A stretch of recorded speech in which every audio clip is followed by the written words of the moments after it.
So this is MTL's work. It's a collective, and the people that worked on it this time in MTL is Amin Hussein, and my name is Amin Hussein, and Natasha Dillon, an Indian national, and I'm Palestinian.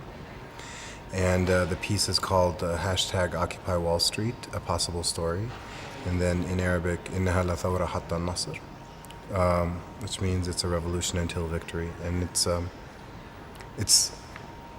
it's our story in Occupy that began before Occupy Wall Street, as we were organizers in it. And it started in the West Bank, and that's when we just chronicle it chapter by chapter. Part of what Occupy does is that it kind of collapses the questions, the external questions of labor into how are we living? That's labor, right?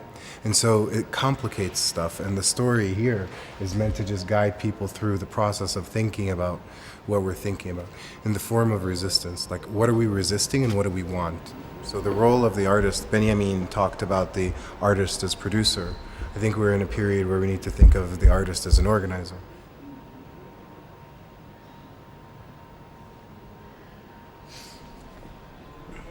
This is like right near where I live, and it matters because these people are all been killed by the NYPD, and it's racist, racial profiling of people.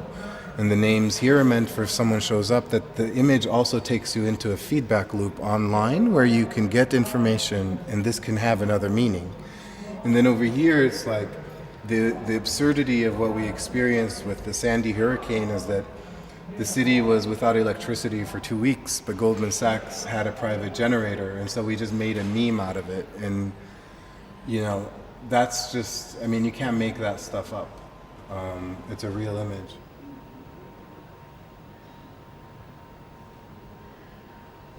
I think that the irony is that this piece is being shown in Oslo, out of all places, just to begin with.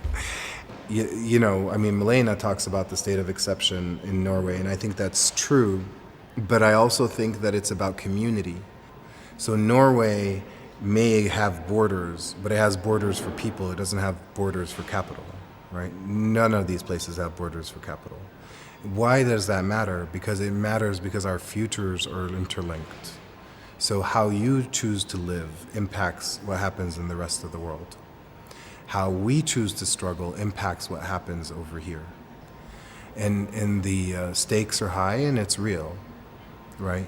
It's real because the climate is at stake, and that's our planet, and we all will struggle from that.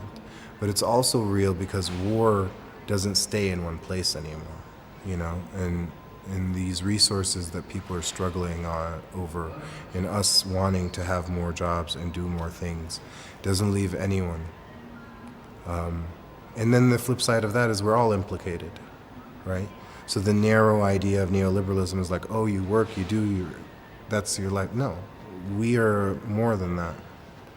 And that's why it matters that this is here, I think.